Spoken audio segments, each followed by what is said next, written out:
Alright, so this is going to be the first dev play for Apsis Online,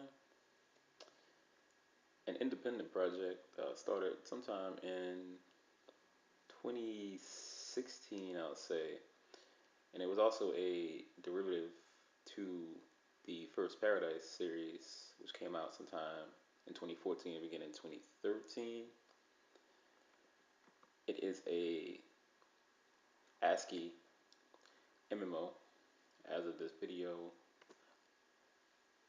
in a sense, I like to consider it a space opera, but that was just the first thing that came to mind when trying to think of a description in the first place.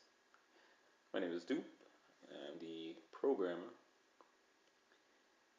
And we're going to go ahead and get started. I'm going to make an account first. Let's call it YouTube.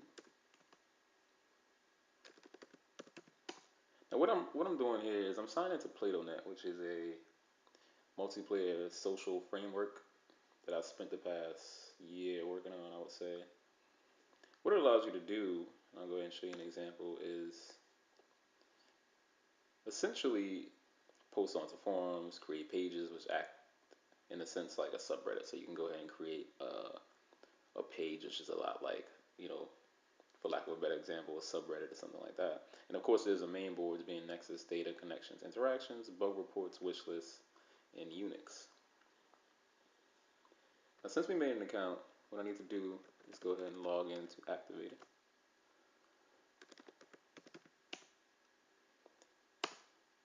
And so, stand at the edge, shout, "This is my voyage."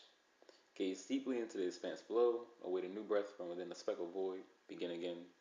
Beneath the glittering ripples of the stars and as an observer, like so many before you, this is your voyage, your beginning. And you are alive. After nearly a century of light speed, your ship has reached its destination, an Earth-like planet serving as a rendezvous for you and others seeking to escape the hell that home became. The onboard AI begins uploading the necessary information to your skin feed. An info sort reports low fuel and limit supplies just as the hull shudders to indicate that you have slipped into orbit.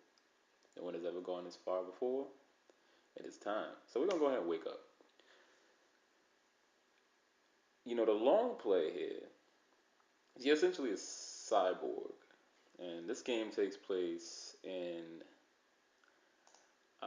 during the V protocol, which is essentially like the Voyager mission in the future. There was some issues back at home, and they deemed it necessary to send, about a bunch of explorers out into the universe, essentially to help the race survive. And what I want to allow people to do is experiment. Really experiment. I took a lot of inspiration from different novels: Bola Heaven, Ghost Spin, Ghost in the Shell,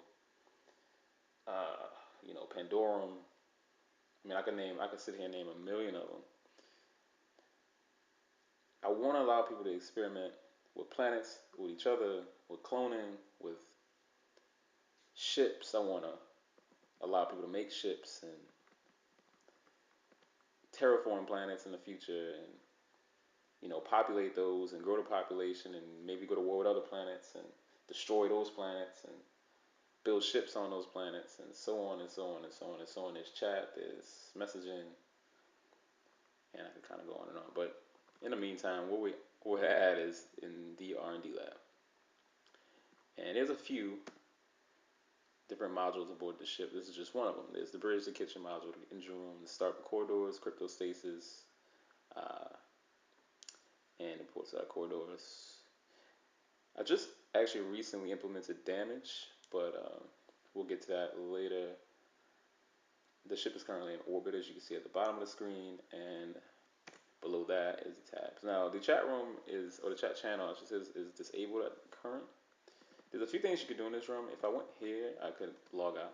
So we don't want to do that. If I go to the R&D room computer, we're back to PlatoNet.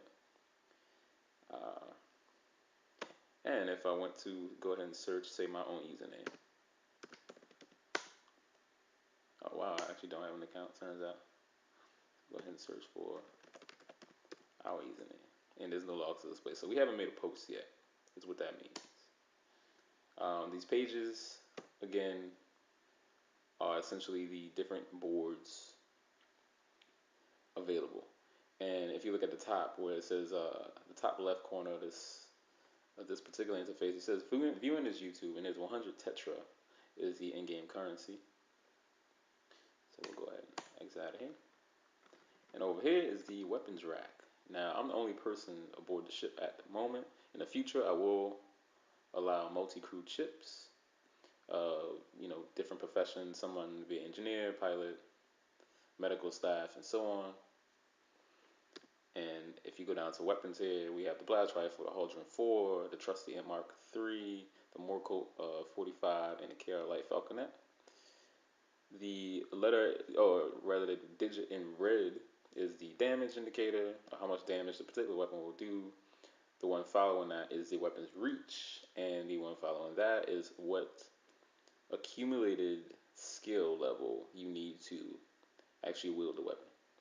Now, if I go ahead and hit a blast rifle, it'll say, would you like to test this weapon in a combat simulation? Now, remember, this game is pretending to simulate a completely networked ship. There's this idea of an overlay embedded in you, embedded in the environment. So at all times, you will be able to connect to other players or run these kinds of weird simulations to do weird things. In the future, maybe if I allow cloning, you could effectively, do it or try it before you commit and stuff like that. And a lot of these concepts I want to get into, but I don't think I'll have time. But I will try and put them in the wiki, and I'll leave a link to that in the description below. In the meantime, we are in a combat sim, and I gotta fight this drone. Combat simulation complete and SimVM terminated. Now, one thing I want to note there was that if you look to the very top left corner, there's my vitals, there's LH and RH. What that means is left hand and right hand. I think not 10 minutes before I started filming this video, I had realized that I didn't link the weapons to the game's inventory, which is very, very light at the moment. We are talking about a alpha build here. And again, this has been a long-term project. There's both a single-player and multiplayer mode. And, single player being First Paradise or Sequence 1. Let's go ahead and take a tour. Now we're in the engine room here, and if I get too close to these engines, it says getting any closer to the generators will fry my circuits. So we don't want to do that. And some of you might remember the Physic machine, which only accepts coins, which we do not have. Let's go check out the med bay. The sliding door opens, revealing the ship's med bay, its only illumination being a dim fluorescent light just 10 feet above. Various instruments seem to hum quietly in unison. Two automatons stand lifelessly next to an operating table. You can stay longer, but conclude that by doing so, you could be wasting your time. Now, in addition to the map that we kind of popped up earlier there is the bridge. And you can also get an overview of the ship, its damage.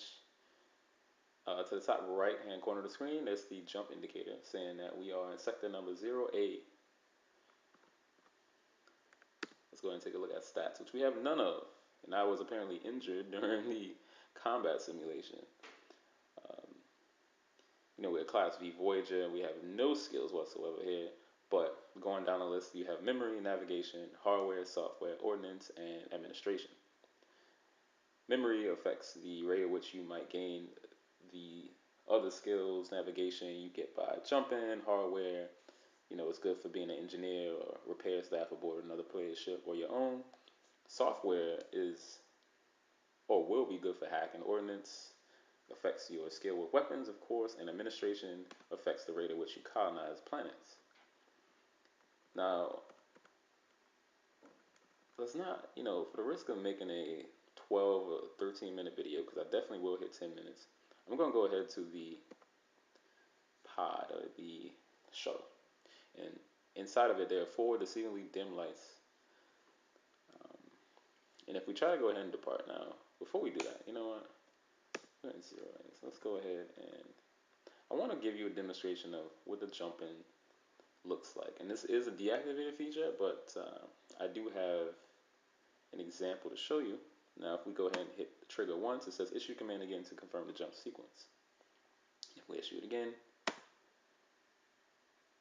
Simulates reboot and jump successful, indicating that we have reached a new destination. In the future, the jumps, the jump situation will be a lot more nuanced. You can't jump, for example, if your engine room is offline, but you might be able to jump if it's damaged, but you might also risk damaging other modules as a result. You may also be crushed or smashed or destroyed outright in that event as well. So let's go back to the shuttle here and let's try to depart.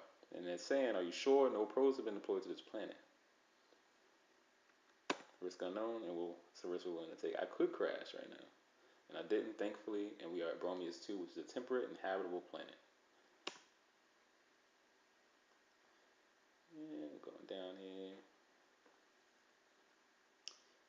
Now, the technical name for Bromius 2 is 61228CQ, a temperate planet in Sector 1. The population here is 0. This planet is dangerous and unsettled. There are different types of danger, I should say, when you get down to a new planet. In this case, there's no population. This planet is unsettled. So we would need you or a group of other players to come here and try to settle it. And to settle a planet, you would essentially park your ass or your ship and kind of wait it out and issue different commands like build this or build that. And you might have someone assigned to defense. And all of this stuff is also based on skills. If you have a multi-crewed ship, everyone can come down at the same time, or you could have somebody up in the spaceship, maybe keeping tabs on things. You could have essentially like a tether, which will be a failsafe in the event that you, for example, landed on a planet with a volcano and the volcano erupted. You could have, the ship kind of automatically take off in that event. Now, there's no economy here either because there's no one else here. There's no one to kickstart such an economy, but in the future there's the exo and hub values respectively, each meaning export and import, and of course the global domestic product, which is a culmination of the two and a few other factors. Diplomacy will play a major factor in the future as well. Humans, aliens, machines. I do want to include some kind of hybrid, as a result of cloning that you might do on your ship. You might set up a planet that's more geared towards scientific advances and industrial advances and things like that. So, again, I didn't want to hit 13 minutes, but if you want to find out more about the game, feel free to visit Apsis.online. I'll leave a link to the First Paradise Universe wiki below. You can check that out. You can find me on Twitter at DoopLaJoy. That's DoopLejoy. Thanks for watching.